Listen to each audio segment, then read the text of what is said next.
Oh man, listen, you guys are here for a treat today. Welcome on into the Stream Factory podcast. I know it's been a minute, but life came by and just hit me like a fucking truck. So we're here today. We're gonna do a great ass stream. I got another amazing guest. I know it seems like I'm just interviewing the people from 8-Bit Dojo, which is fine because it's my team and everybody can kiss my ass if you don't like it. But on the realness though, it's about me and a bunch of dope content creators that are either partners, affiliates, or just people that stream this in general, and we want to just put out their story and figure out why they do what they do. So today's guest is none other than one of the leaders of 8-Bit Dojo, FlibbityFlam. Check out this little clip of him doing his thing. No!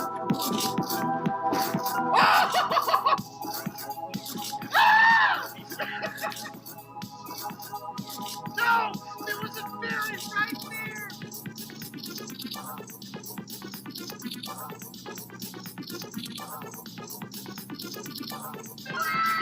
Oh my goodness, I did it! Hey, everybody, welcome on into the Stream Factory podcast, FlibbityFlam. Flib.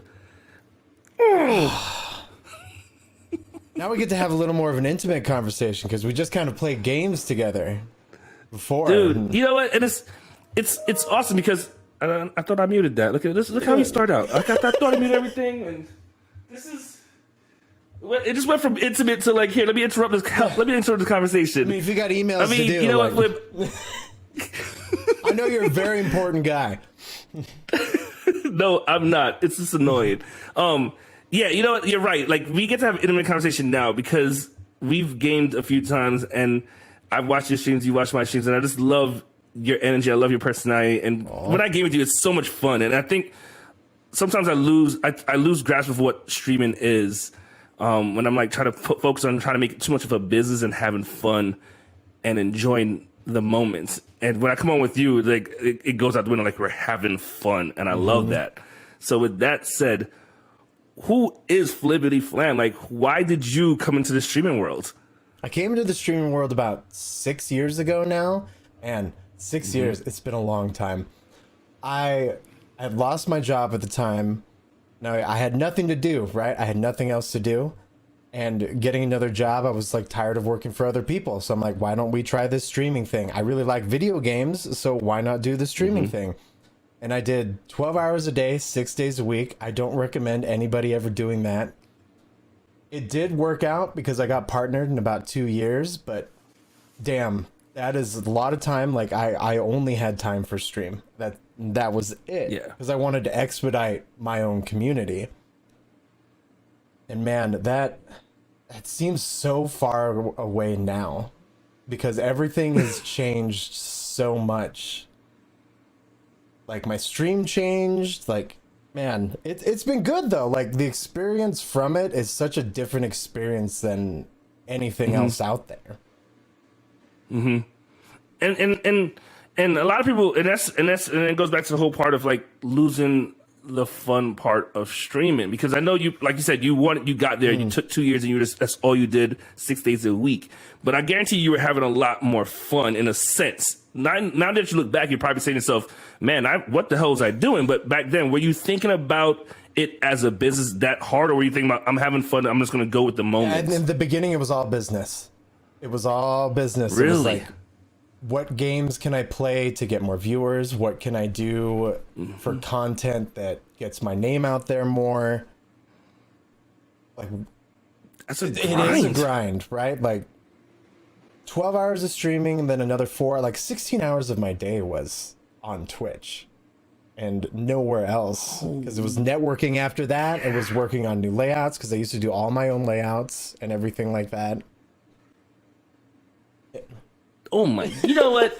Wow. Okay, so that's totally like that just threw me for a curveball, because now it's like you went in and you came in and you're like, I'm gonna do this hustle, and you just said you wouldn't recommend that to anybody else. No, because after I got partnered, it was one of those things where like, oh, okay, I did it, and like now what? Like now I didn't have fun with it, so it was back to trying to get into having fun again with streaming. And when you're having fun, your viewers are having fun, your community's having fun, and it makes for the best content out there, at least in my eyes. And And I know you've helped me with that a lot. You said that a lot with me. We've talked off stream and we talked on the side, and I'm always like, like trying to just learn from people that you or general answers that, you figured out in a sense how to get to that point. And obviously it's a lot harder now because of COVID, and a lot of people jumped into the streaming world, which is amazing because it opened up the community even more and it's expanded it a lot more.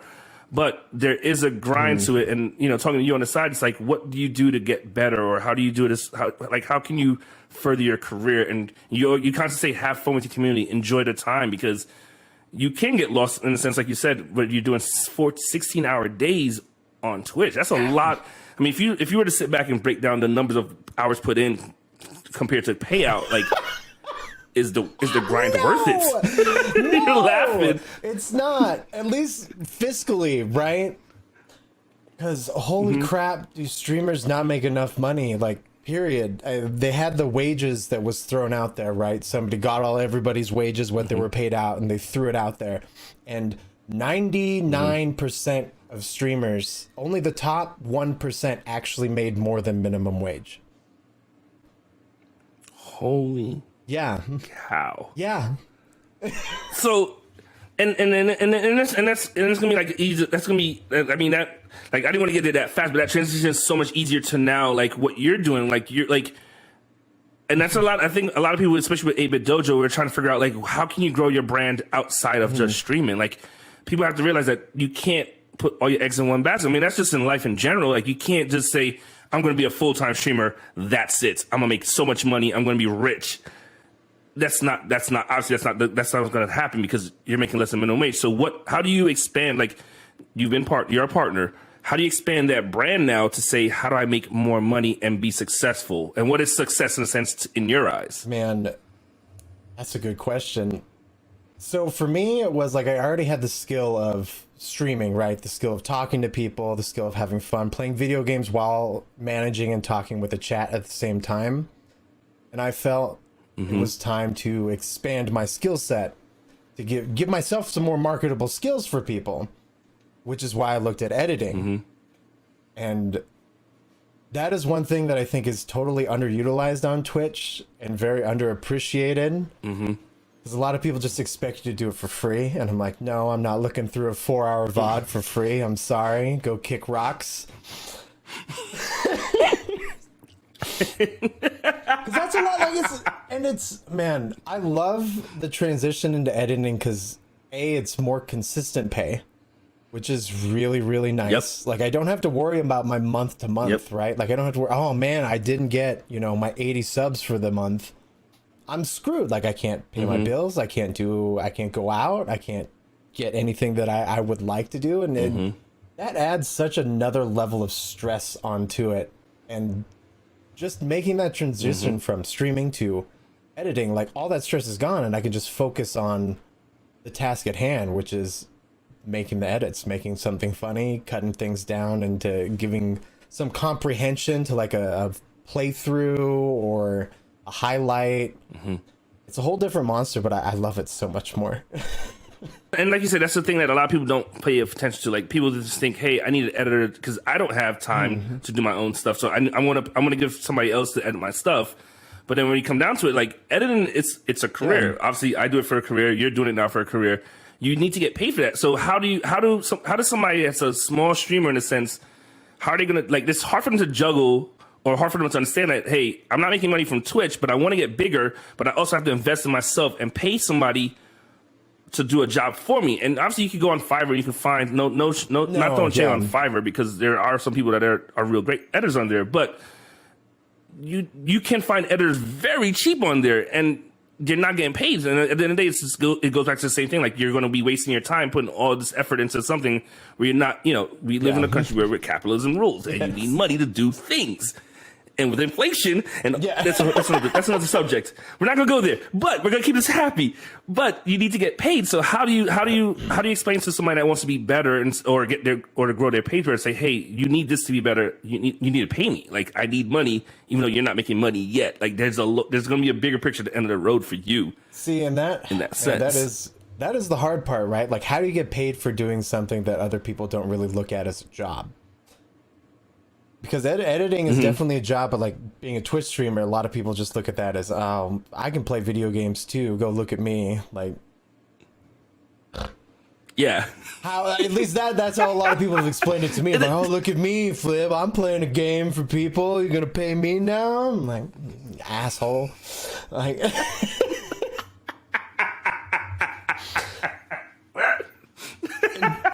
man.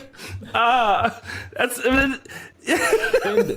In terms of like editing, I think it's a lot easier to throw yourself out there, but like for people who may not be able to afford somebody like say full time, like I'm doing for General right now, you can also try and make it as easy as possible for that editor to keep down costs. Right? Like if you want somebody to make highlight videos for it, do the clips yourself and then send it to them. It's so much easier for me, and I know a lot of people, if I go through a 2-minute clip rather than a 4-hour VOD. It's yes. I mean, getting paid. Like I can tell you, when I'm doing an independent job for a client, if they want me to do my edit rate per hour is pretty damn high. And 4 hours is, I'm going to sit there for 4 hours, and that's not just going to be straight 4 hours. That's going to be 8 hours. You know what I mean? Like I'm not a robot. I don't just sit on one thing and just watch 4 hours of somebody playing a video.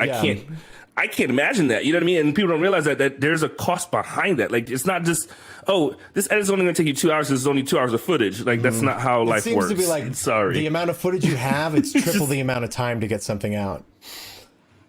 Because it's not only like doing the man. And I did General's New to Me, Neat to You series, which is on his YouTube. Go check that out. And that was, man, I'm so much faster at it now, but it's like a layers because you go through it at first and you make all the cuts. You get all your ums, ands, uhs, likes, all the dead space out of it. And then you go back in and do all your funny edits, the zooms, and the things that make it comprehensive, that make it actually a clip. Yep. So much, man. So with that said, and that's another thing that I'm trying, like, especially like you said, with someone with your experience, like how much, like what is digestive content now? Because we're going, everything is so fast, and you have to keep up with trends, you have to keep up with flows, you have to keep up with, in some aspects. And I always talk about this with my wife, like not knocking anybody, but sometimes TikTok has literally destroyed the creative space in a sense, because in order for you to trend, you have to follow what they think is trendy. So if you hop on a song that is trendy, you're going to get more likes. But if I try to find something that's not trendy, I'm going to get shoved to the side. So how do you find something as an editor and creating content for other streamers? How do you find what is going to be something that's clickable and digestible for them or for their viewers to say, hey, I want to see this person's that's a tough next video? Because you're right. TikTok really has kind of destroyed that space, and where like I even see it with my girlfriend, like going through like, oh, nope, don't like that, on to the next one, up, don't like that, on to the next one. Even if it's like really unique content, it doesn't hit you in the right spaces. No. And again, not knocking TikTok and not knocking people that use it and are successful on TikTok, but to me, it's weird as somebody that, like, our job is to come up with an idea and a look and a theme, because at the end of the day, if we just followed the TikTok rhythm and just follow what people did and say, hey, we're going to do exactly what they're doing, then there's no point of hiring editors anymore, because then somebody can say, I can do that myself, because I can literally just press the clip, record, and upload the sound. So how do you find something where it's like, I want to see General Andrews' new video that's different and make it something, and your job as an editor is to make sure that it's something that is digestible to them. When I went to him was, because I watched a lot of Markiplier videos and a lot of Jacksepticeye, like those big guys, and looking at their videos, their edits are not complex, right? They're not super duper, they're not super fancied up or anything like that. They're simple zooms, cuts, and edits to make what the person is doing shine. Yep. So that's what I've wanted to do with all my clients and people that I edit for. I'm trying to make you shine through the simplest way possible, rather than try and doll it up to something really big, because those take a lot of time. That's going to be, yes, it's not. Like I remember trying to do one thing, which was like throw a foot soldier at the front camera and have it break like glass and have them sliding down. And that took me like 45 minutes to an hour and a half for just that one little like 5-second thing. Yep. That 5-second thing. I'm like, no, very few of these. You know, and that's funny because that's why like I sent on the 8-Bit Dojo stream. That's why I gave everybody like a template. I was like, listen, you know, like when it comes to work, when it comes like if you want something unique, yes, it's going to take a lot more time and a lot more manpower. But if you need something to put out really quick, and that's the thing, because in order for us to keep up with trends and keep up with content, you have to keep putting out. You have to constantly put out. So instead of sitting there and wasting, not wasting, but instead of sitting there and putting in a lot of man hours to make a move, just use a template and put it out there, and it gets out there quicker. And it's something, again, because the minute you put it out there, that video is already old. You know, like that video is gone now. Exactly. Like there's nothing else to that video. Like you don't even look back at it. If you want to put it out on another social media page, you can, but it's done. So instead of wasting that time or putting so much man hour into a move that's going to be like, this is great. This is gonna be this thing hitting the screen is gonna be great. And all of a sudden you're like, wait, that's yesterday's news, and that's 2 hours gone, and it's so different. It's nuts, the dissemination of information and how it goes through like Twitter and TikTok and all those things, how quick it is, especially growing up in an era where there was like no internet. You got your news from the freaking paper. Yep. And it's so weird to grow up with that and see how it is, because even I've become desensitized to it, like in how quick it flows. And it's an extremely difficult space to work in because nobody has the answer, right? Yeah. Nobody has like a firm, clean cut, like this is how it goes. Like if you do these 10 steps, then you'll become TikTok famous. No, nobody has that. Because that would be amazing. If we all knew that, we'd be rich. Yeah, we'd we all would. be rich. We really would. I'd be walking around the street naked, probably saying "kiss my ass" too much. Yeah, but exactly. So with that, and then again, so then now, like in a way to come back full circle down. So now that content is going out so much, like content is so fast and so quick, and you already said that you wouldn't recommend somebody streaming, 6 days a week, 16 hours. What do you think is this? What do you think for the future of streaming? What do you think is going to be the next success? Because obviously, I saw even General Anderson's taking a step back where he's only streaming 2 days a week and then putting out the content separately. Because obviously the wear and tear on our personal selves is a lot. And it is. I watched a clip the other day from Amaranth. She did a Vice interview and she was talking about people can knock Amaranth as much as you want, if you like her or dislike her, but she is putting a shit ton of work in for the past 5 years. Yeah. Like she said, she does not take a day off, and she knows that she's riding that train. First, she's making $1.5 million a month. She's riding that train. And she's successful, but obviously there's going to be a point where if people can't sit around for 10, 15 seconds to watch a TikTok, what's going to let somebody say, I'm going to watch this guy stream for 8 hours? What is the future of streaming in that sense? Streaming, like I've thought about this a lot too, because it's so different from when I started, where doing 12 hours a day actually netted you some gains, right? And nowadays it's the complete opposite. If you're new or if you're up and comer, you want to do less, because Twitch's algorithm for growth is garbage. Because there is none. There's no algorithm for them to put you in the system, or like there's nothing. Everybody says there is, but I'm like, no, there's not. The data doesn't reflect that. So you take that, you do 1 day a week, you do 2 days a week. As long as you're consistent with it at the same time, day, whatever, that's fine. But you need to take those other 4 days, 4 or 5 days, and then have a couple days off, whatever, and go to other platforms. Like YouTube. YouTube actually has an algorithm that is very, very good. It's and okay, so now again, now that goes down another rabbit hole. Now that you found your success on Twitch and you've been here, and Twitch has put in, at the end of the day, Twitch has put in a lot of work into, in a sense of building up what it is. YouTube is not there yet. YouTube might take a while to get to that level because a lot of people are still loyal to the Twitch brand and the Twitch and how intuitive and how interactive it is for community build. YouTube is not built on that. YouTube is just like, hey, we want to find a way to get a money grab, and we're going to do that. And if somebody comes over and we get the clicks, then great. But where do you see YouTube? Do you see a lot of people from Twitch going to YouTube? Because that's what YouTube wants that, obviously. But do you see a lot of people saying, hey, I want this kind of content on YouTube because it's, you know, it's hard. Like, I honestly haven't watched a lot of people on YouTube. I've tried to, and I'm like, it's not as interactive. It's not, and I think that's their biggest flaw, is that the streaming section of YouTube it's garbage. Like, the UI isn't very friendly. It's not like Twitch's at all. If they were to take what they see at Twitch and do it over there, it would be over and done with. Mm-hmm. If they just cleaned up their UI a little bit, which I'm sure they'll do eventually, but like that's not the case right now, as we've seen. Mm-hmm. I think the difference between Twitch and YouTube is that YouTube's content is, at least from the research I've been doing and all the videos I've watched in the last 6 months, because I haven't watched a lot of YouTube unless it was like a tutorial, right? I needed to learn something, I go to YouTube, I got it. But actually watching content on YouTube, it's a different level compared to what Twitch is. Like, Twitch is like a live show. You go for the community, you go to interact. You want to watch something that is basically like a B-tier movie that was made by somebody like you and me. Yep. Done. Like, it's there. It's all there. Cooking shows, like, it's nuts the amount of stuff that is on there that is just very, very, very well done.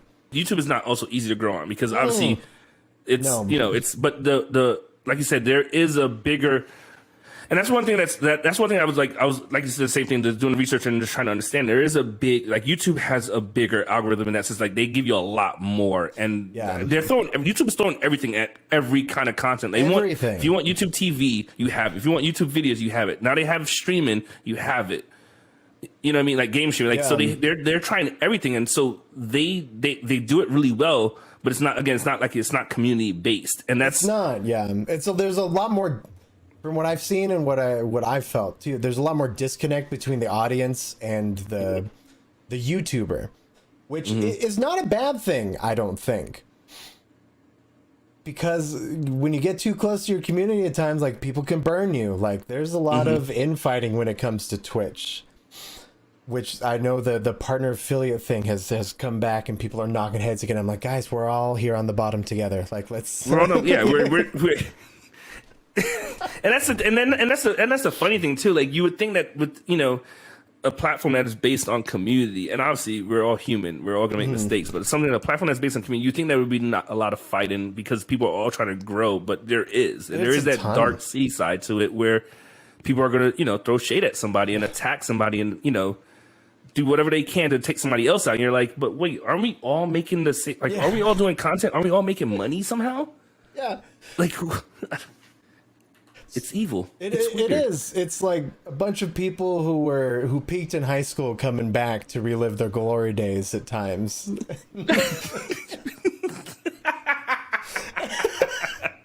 I'm like, come on, man, get over yourself. And and that's another interesting part too. Like, I know, like, I don't know how old you are. I'm old. I'm 40. I'm about to be 42 this year. And, you know, obviously we are a different demographic than a lot of the people coming up and watching games and playing games. And you can see the numbers. Like, I think Fairy posted on the Discord yesterday about the numbers of the ages of people that are watching, that are on Twitch and on YouTube. And, like, you look at it and it's obviously, it's not my age group at all. Like, same. I'm a rare breed. You know, there's a lot of older folks that are playing the games and trying to do what they're doing. And there's a lot of dads and family guys that are like, hey, I found my second win in a sense, but how do we stay in that mind frame of like, hey, how do we attract the younger audience to follow us? Because obviously the younger audience want to see the pros play. Yeah. You know, they want to see the scuffs, and they want to see scum. They want to see the great gamers. I said scuffs. I'm like looking at my controller and I'm like scuffs. It works. It works. It works. Sorry. I actually recorded that dude live. But how do we stay consistent as an older generation, you know, in a playing field that obviously is a lot younger? That's the hard, man. That is a tough question. I'm doing all this. I know. Yo, you don't come on this show for an easy fucking seriously, walk. Right? I just wanted to stroll, and he's over here slapping me and throwing me through the gauntlet. There's machetes coming down. It's like, oh, this is what we do here, damn it. Man, I would say that's hard because it counteracts what I always try and tell people, which is, be you and people will follow you. Be genuine and people will follow you. have a good interest in the good of your community, and people will want to be around it and be about it. And it's hard being a retro game guy too, because I don't appeal to the younger audience. I go for the old fogies, the ones who are like, yeah, I remember this. I remember these old 8-bit games. I'm like, yes, this is why I play them. This is why I'm here. And I would say the biggest thing is just be genuine. Like, people will come, like, I've had in my community, I've had people all the way from, 16, 17, 18, all the way up to 45, 50. Like, I think there's such a lack of being genuine just in society today that when you are it on especially this type of platform, it really, really shows, and it makes you stand out just instantaneously to people. And people can pick up on that energy, right? Yeah. That's, and I think that's a great way to end the interview and the conversation. I think the idea that, the one thing I always want to try to show on these podcasts is bringing guests and let the guests know who they are and let them know, why they do it. And, at the end of the day, like, you are genuine, you are who you are. And I love gaming with you. I love watching you stream. I love seeing you, go in a different direction and, grow your brand and, not just say, hey, I'm just a streamer, because obviously we know the business is not completely there for that unless you're one of, like I said, the 1%. And the idea of, like, just being you and being genuine is amazing. Dude, thank you so much for having me on here. This was a lot of fun. I really appreciate it. This is great. Flib, I appreciate you, brother. I mean, you're a great streamer. Hearing your insight has been amazing. And, I love you. I love what you do. And guys, appreciate you guys for rocking out with us on the Street Factory podcast today. Thanks for my guest, FlibbityFlam, coming in here and dropping some knowledge, sharing his information. I'll see you guys in the future. I'm not sure when the next podcast is going to drop because, life comes at me hard. Well, I don't want to say hard because let's not go there. Let's take that one out. Kidding. Yo, I appreciate every single one of you guys. You guys can check this podcast out on all available streaming platforms. See you guys in the near future. Be safe. Spread some love. We're out.